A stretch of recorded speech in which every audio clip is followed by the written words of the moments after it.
गुरुर ब्रह्मा गुरुर्विष्णू गुरुर्देव महेश्वरा गुरु साक्षात परब्रह्म तस्मै श्री गुरुवे नमः. आज गुरुपौर्णिमा आहे. पहिल्यांदा तुम्हा सर्वांना गुरुपौर्णिमेच्या हार्दिक शुभेच्छा. आज संपूर्ण देशामध्ये हा गुरुपौर्णिमा सण साजरा केला जातो. कारण आपल्या देशामध्ये गुरुपौर्णिमेला एक विशेष महत्व आहे. कारण गुरु या शब्दाचा अर्थ आहे गु म्हणजे अज्ञान वा अंधकार आणि रु म्हणजे ज्ञान वा प्रकाश. म्हणजेच अज्ञानाच्या अंधकारातून ज्ञानाच्या प्रकाशाकडे नेणारा मार्ग म्हणजे गुरुमार्ग. आजचा दिवस गुरुला वंदन करण्याचा, गुरुचं आभार मानण्याचा किंवा गुरुबद्दल कृतज्ञता व्यक्त करण्याचा दिवस आहे. कारण आपल्या जीवनामध्ये गुरुला एक विशेष महत्व आहे. कारण फार पूर्वी मोठमोठ्या गुरूंचं शिष्यत्व पत्करण्यासाठी खूप मोठी परीक्षा द्यावी लागायची. आज ते खूप सोपं आहे. जसं एखाद्या मोठ्या शाळेत जर प्रवेश घ्यायचा असेल तर विद्यार्थ्यांना एंट्रन्स परीक्षा द्यावी लागते आणि मग त्याची त्या शाळेत निवड होते. तसं मोठमोठ्या गुरुचं जर शिष्यत्व पत्करायचं असेल तर आपल्याला मोठमोठी साधना करावी लागायची. आता आपण एक उदाहरण पाहूया. एक तरुण मुलगा एका आश्रमात त्या गुरुचं शिष्यत्व पत्करण्यासाठी त्या गुरुकडे जातो आणि त्या गुरुला म्हणतो, मला तुमच्या आश्रमात प्रवेश हवा आहे आणि मला तुमचं शिष्यत्व पत्करायचं आहे. त्यावेळी गुरु म्हणतात, हा एक मंत्र जप घे, पूर्ण वर्षभर ह्या मंत्र जपाचा जप कर आणि वर्ष पूर्ण झालं की मग तू माझ्याकडे ये, मग मी ठरवतो तुला शिष्यत्व द्यायचं की नाही. हा तरुण मुलगा तिथून निघतो. वर्षभर अतिशय प्रामाणिकपणे त्या मंत्राचा जप करतो.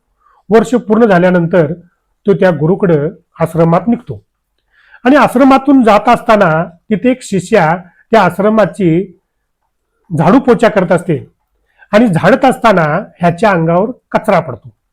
कचरा पडल्या पडल्या याचा चेहरा लालबुंद होतो.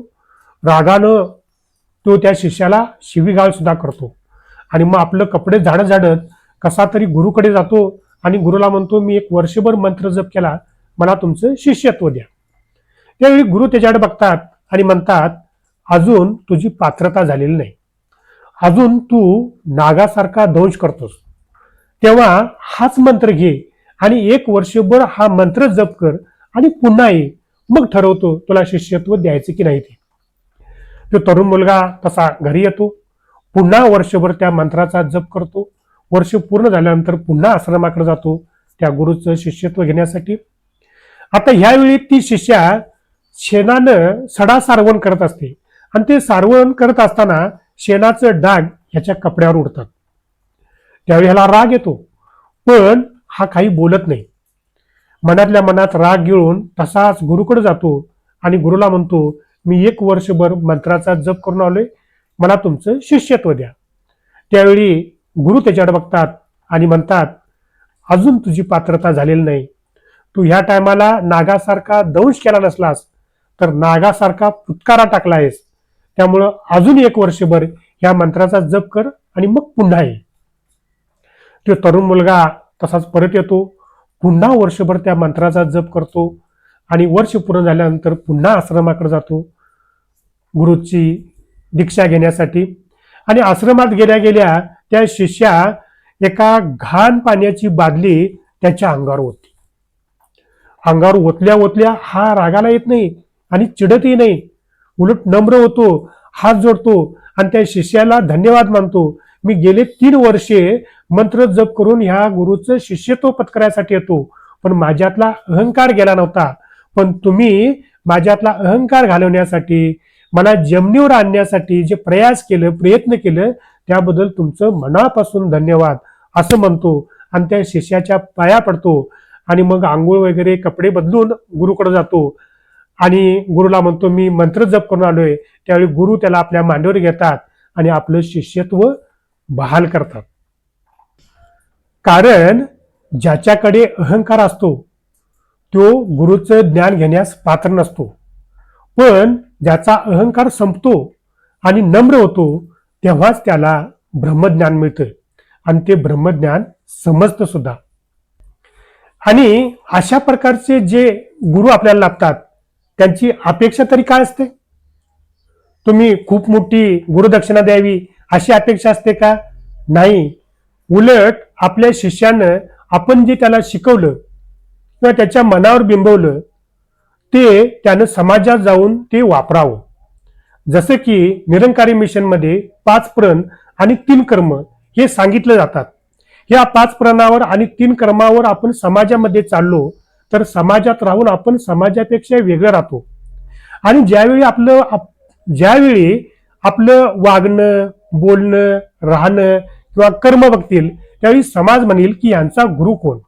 शिष्याला सुद्धा वाटतं आपल्या शिष्याच्या नावानं गुरुला ओळखावं किंवा शिष्याच्या कर्मानं गुरुला ओळखावं.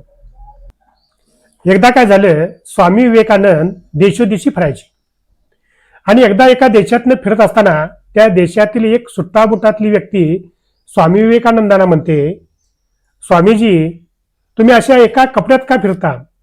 आमच्यासारखं सूटबूट तुम्ही घालू शकत नाही का?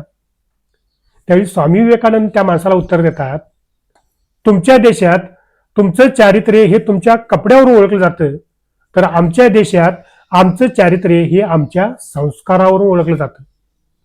म्हणजे संस्कार किती महत्वाचे आहेत बघा. आणि गुरु आपल्याला हेच संस्कार देतात.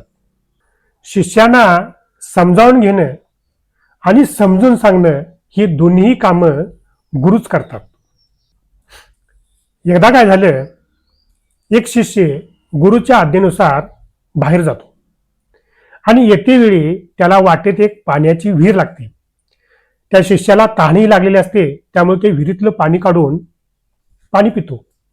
पाणी पित असताना त्याला ते पाणी अगदी सुमधुर लागतं. त्याला वाटतं की यातलं थोडं पाणी आपण आपल्या गुरुलाही न्यावं, म्हणून एका भांड्यातून पाणी घेऊन गुरुकडे येतो आणि गुरुला म्हणतो, हे पाणी सुमधुर आहे आणि तुम्ही पण प्यावं अशी माझी इच्छा आहे. ठीक आहे म्हणतात. गुरु पाणी पितात आणि गुरु सुद्धा त्या पाण्याची वाहवा करतात, कौतुक करतात. खूप छान पाणी आहे म्हणतात. आणि तिथून ते शिष्य जातो. दुसरा शिष्य तिथे जवळच असतो आणि त्या भांड्यात थोडं पाणी शिल्लक असतं. तो दुसरा शिष्य गुरुला म्हणतो, हे राहिलेलं पाणी मी पिऊ का? त्यावेळी गुरु अनुमती देतात. मग तो दुसरा शिष्य ते पाणी पितो, पण त्याला काय ते पाणी सुमधुर वगैरे लागत नाही, तर अगदी नॉर्मलच लागतंय. किंबहुना आश्रमातल्या पाण्यापेक्षा ते बेचवच असतं. आणि मग तो दुसरा शिष्य गुरुला म्हणतो, पाणी तर नॉर्मलच आहे आणि आश्रमातल्या पाण्यापेक्षा सुद्धा बेचव आहे, तरी सुद्धा तुम्ही त्या पाण्याचं कौतुक का केलात किंवा त्याचं गुणगान का गायलात? त्यावेळी गुरु म्हणतात, पाणी तर नॉर्मलच होतं, पण ते पाणी ज्या उद्देशानं आणलं होतं, ज्या भावनेनं आणलं होतं, ती भावना महत्वाची होती, ते प्रेम महत्वाचं होतं, म्हणून मी त्या पाण्याचं आणि त्या शिष्याचं कौतुक केलं. बघा संतजनांनो, म्हणजे गुरुला दान करण्यापाठीमागची भावना महत्वाची असते. मग ते तनाचा असून देत, मनाचा असून देत किंवा धनाचा असून देत, ती सेवा करण्यापाठीमाग आपली भावना काय ही महत्वाची असते आणि ती भावनाच आपली गुरुपर्यंत पोचते. मग सेवा किती का छोटी असेना. आणि गुरु हे अंतर्यामी आणि हुशारही असतात, म्हणूनच तर ते गुरु असतात. एखाद्या शिष्याने गुरुची परीक्षा घ्यायची ठरवली तरी सुद्धा त्या परीक्षेमधून त्या शिष्याला काहीतरी शिकवण्यात देतात. एकदा काय झालं, एकदा एका शिष्याला वाटलं आपल्या गुरुची खूप वाहवा झाली आहे. देशा परदेशात गुरुला मानतात, गुरुचं कौतुक करतात, गुरु खूप ज्ञानी आहे असं म्हणतात. एकदा आपण काय करूया, गुरुच्या ज्ञानाचं हरण करूया. म्हणून तो आपल्या डोक्यामध्ये काय कल्पना सुचवतो आणि मग त्याला एक कल्पना सुचते आणि मग बाहेर एक काय करतो, जिवंत फुलपाखरू आपल्या हातामध्ये घेतो आणि मुठीत धरतो आणि म्हणतो, आपण गुरुला असा प्रश्न विचारूया की कुठलंही उत्तर दिलं तर ते उत्तर चूक ठरावं आणि गुरु खोटे ठरावं. म्हणून ते असं फुलपाखरू हातात घेऊन येतो आणि गुरुला म्हणतो, तुम्ही खूप ज्ञानी आहात, विद्वान आहात, तर सांगा माझ्या मुठीमध्ये जे फुलपाखरू आहे ते जिवंत आहे की मेलेलं आहे? जर गुरुनं जिवंत आहे असं सांगितलं तर मूठ थोडीशी आवळून त्याला मारून टाकायचं आणि गुरुनं मेलेलं असं सांगितलं तर अलगत मूठ सोडायची आणि त्याला जाऊ द्यायचं आणि गुरुला खोटं ठरवायचं, असा असा हा डाव त्या शिष्याचा असतो. आणि मग ते मूठ आवळून गुरुला प्रश्न विचारतो की सांगा की यामध्ये जे फुलपाखरू आहे ते जिवंत आहे की मेलेलं आहे. आणि ह्या प्रश्नाचं ज्यावेळी गुरु उत्तर देतात त्यावेळी खरोखर त्याच्या डोळ्यात एक मोठं अंजन घालतात. गुरु म्हणतात तुझ्या हातातल्या फुलपाखरू जिवंत आहे की मेलेलं आहे हे तुझ्या हातामध्येच आहे.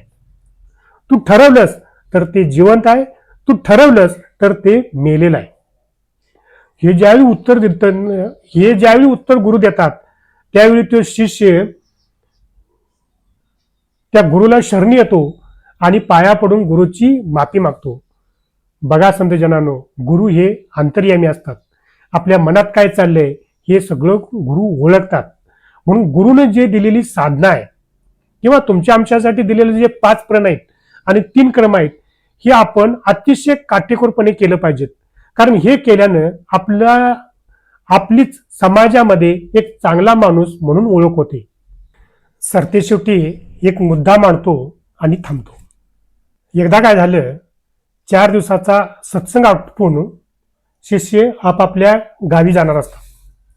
त्यावेळी त्यातील 3 शिष्यांना गुरु म्हणतात जातेवेळी तुम्ही माझं दर्शन घ्यायला या आणि माझा आशीर्वाद घेऊन तुमच्या गावी जावा. ते शिष्य ठीक आहे म्हणतात. सत्संग आटोपल्यानंतर पहिला शिष्य गुरुचं दर्शन घ्यायला जातो तर त्याच्या वाटेत सगळं अगदी टोकदार काटे असतात. आता या शिष्याला वाटतं कदाचित गुरु माझी परीक्षा बघत असतील, म्हणून तो काट्याची तमा न बाळगता त्या काट्या कुट्यातूनच गुरुपर्यंत पोहोचतो. पायात काटे सगळे लागतात, पाय रक्तबंबाळ होतो. अशा अवस्थेतच गुरुकडे जातो आणि गुरुच्या पाया पडतो आणि आशीर्वाद घेतो. त्यानंतर दुसरा शिष्य गुरुला भेटण्यासाठी जातो. त्यावेळी त्याच्याही वाटेत काटे असतात. त्यालाही वाटतं गुरुनं कदाचित आपली परीक्षा बघण्यासाठी हे काटे अंतरले असतील. त्यामुळे तो काय करतो, काटं चुकवत इकडं तिकडं उड्या मारत गुरुजवळ पोचतो, गुरुचं दर्शन घेतो आणि आशीर्वाद घेतो. आता तिसरा शिष्य गुरुला भेटण्यासाठी येत असतो. त्याच्याही वाटेमध्ये काटे असतात. त्यालाही वाटतं गुरुनं आपली परीक्षा बघण्यासाठी हे काटे आतरलेत. त्यामुळे तो काय करतो, जसं येईल तसं काटं बाजूला सारत तो रस्ता साफ करत त्या आश्रमापर्यंत येतो. आश्रमातनं पाठमागे वळून बघतो तर रस्ता अतिशय साफ झालेला असतो. कोणीही त्या मार्गावरून जाऊ शकतो. त्यानंतर मग तो शिष्य त्या गुरुकडे जातो, तोही दर्शन घेतो आणि आशीर्वाद घेतो. त्यावेळी गुरु म्हणतात हा तिसरा शिष्य जो आहे तो माझा खरा शिष्य आहे. कारण मी 4 दिवस जे सत्संगामध्ये शिकवलं ते त्यानं सगळं अंमलात आणलं. बाकीच्या दोघांनी आपल्या मनमर्जीनं म्हणजे आपल्या मनात आलेल्या विचारानुसार कृती केली, पण यानं मी शिकवलेल्या शिकवणीनुसार कृती केली. बघा संतजनांनो, आपणही सत्संगातनं जे गुरुनं शिकवलेलं ज्ञान आहे किंवा संतांची वचनं आहेत ती घेऊन जर समाजात गेलो तर समाजापेक्षा वेगळं राहीन, समाजापेक्षा वेगळं दिसेल आणि समाज आपल्याला म्हणेल की तुमचा गुरु कोण. आणि हीच गुरुला अपेक्षा असते. तुम्ही सर्वजण या 5 प्रण आणि 3 कर्मावर चालाल, या निरंकारी ज्ञानावर चालाल अशी अपेक्षा करतो आणि थांबतो. प्रेमाने बोला, दया निरंकार.